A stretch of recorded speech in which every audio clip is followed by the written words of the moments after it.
السلام عليكم ورحمة الله وبركاته. ازيكم حبايبي، عاملين ايه؟ يا رب تكونوا بخير بصحة وسعادة، اللهم امين يا رب العالمين. حطوا اللايك واشتركوا في القناة وفعلوا زر الجرس عشان يوصلكوا كل جديد مني، عشان قناتي تكبر بيكم ومعاكم احلى جمهورية في الدنيا. ربنا يخليكم ليا ويديمكم نعمة في حياتي، اللهم امين يا رب العالمين. حطوا اللايك اشتركوا في القناة وفعلوا زر الجرس عشان يوصلكوا كل جديد. يلا نسمي بسم الله ونصلي على الرسول ونشوف هنعمل ايه النهارده. هنعمل احلى فراخ مشويه على الفرن، طريقه سهله وبسيطه. احنا هنعمل فراخ بس على الفرن، هنشوي فرختين على الفرن. طبعا بتتبيله بصل وطماطم وتوم باودر وبصل باودر وبابريكا وملح وفلفل. طبعا هنصمت زي ما انتم شايفين، صمتنا فرختين. هنريشهم كده، نريش منهم ونضفناهم ونغسلهم كده وننضفهم كده ونقطعهم.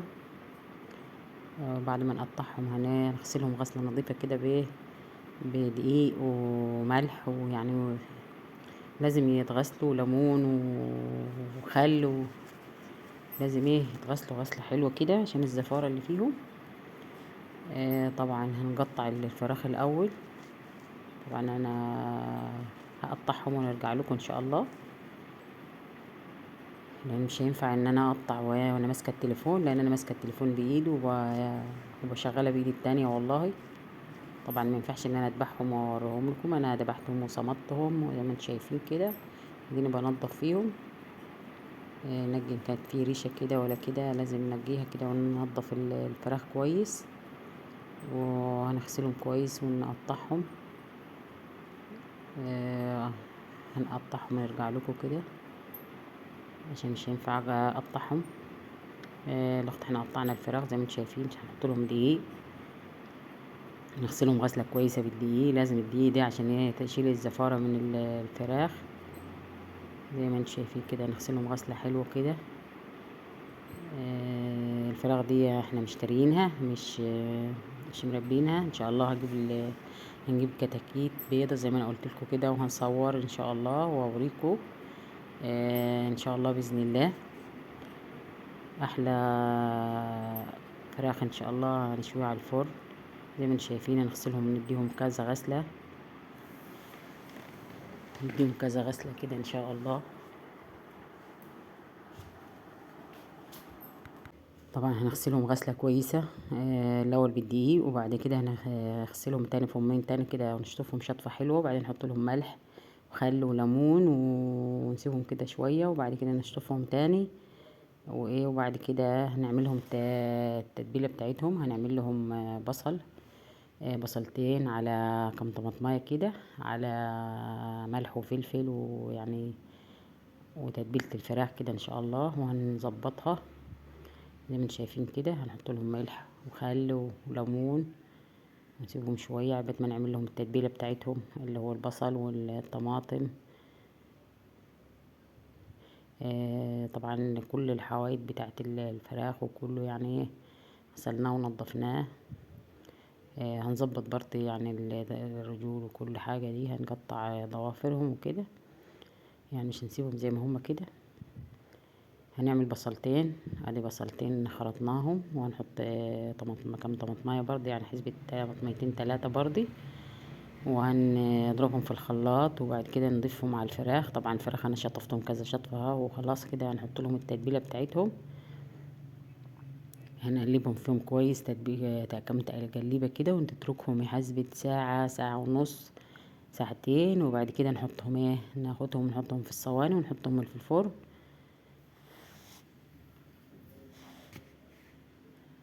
اللي وصل لحد هنا يا جماعه يحط اللايك ويشترك في القناه. حطوا اللايك يا حبايبي، ربنا يديمكم نعمه في حياتي، اللهم امين يا رب العالمين.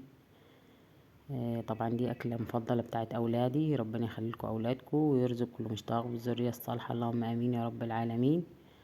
اللهم امين يا رب العالمين، يرزق كل مشتاق بالذريه الصالحه ويدي كل اللي عايز، اللهم امين يا رب العالمين. ربنا ما يقطعش ذريه حد. طبعا هنحط الفراخ زي ما انتم شايفين. هنستف الفراخ كده في الصواني. الصواني ديت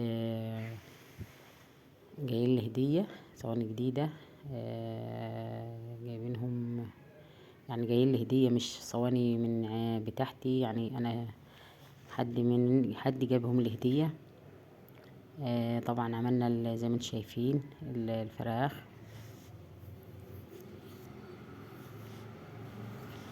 هنستف الفراخ كلها في الصواني، وبعد كده هنحط التتبيلة عليهم وهنحطهم في الفرن زي ما انتم شايفين كده. هنستف الفراخ كلها. طبعا انا بعملت كذا مرة معاكم الفراخ، عملتها مشوية في الجلاية، وعملتها مشوية على الفرن، وعملتها مشوية على صينية البطاطس. يعني انا عملتها بكذا طريقة، مرة في الجلاية، ومرة يعني شويتها في البطاطس، في صينية البطاطس نفسها، والمرة دي وشويتها برضه معاكم في الصواني كده.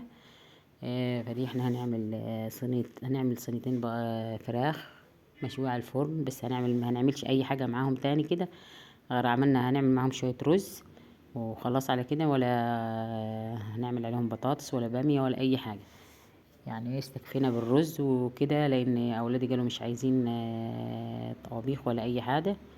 يعني زي ما انتم شايفين كده حطينا الفراخ، هنحط التتبيلة بتاعتهم، نحطها على الفرن. هتاخد معانا في الفرن حوالي من ساعة ونص لساعتين في الفرن اللي هي الأنبوبة، اللي هي الفرن الغاز، اللي هي شغالة بأنبوبة غاز. دي هتاخد معايا حوالي ساعة ونص، ساعتين. زي ما انتم شايفين كده خلاص حطيناهم، ظبطناهم في الصواني وخدناهم حطيناهم في الفرن. زي ما انتم شايفين هنعلي النار فوق وتحت عشان يغلي بسرعة ويستوي. طبعا هياخد وقت في السوا. انا قلت لكم هياخد حوالي ساعة ونص، ساعتين في الفرن. الوقت هو خلاص اتشرب الصوص اللي فيه، هيتحمر. طبعا كل ما يتحمر هنقلبه من الجنب ده للجنب ده.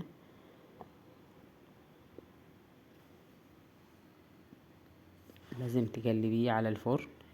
طبعا من تحت طبعا مش هيبقى محمر كويس، فلازم تقلبي الفراخ.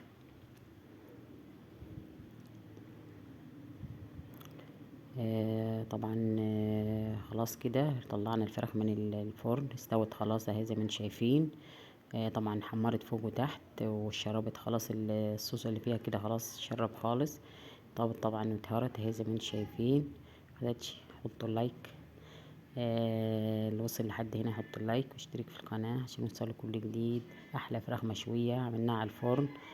بالهنا والشفا الكل اللي كل منها، بالهنا والشفا الكل اللي هياكل منها واللي كل منها. احلى فراخ مشوية عملناها كده. الفيديو يبقى خلص، والسلام عليكم ورحمة الله وبركاته.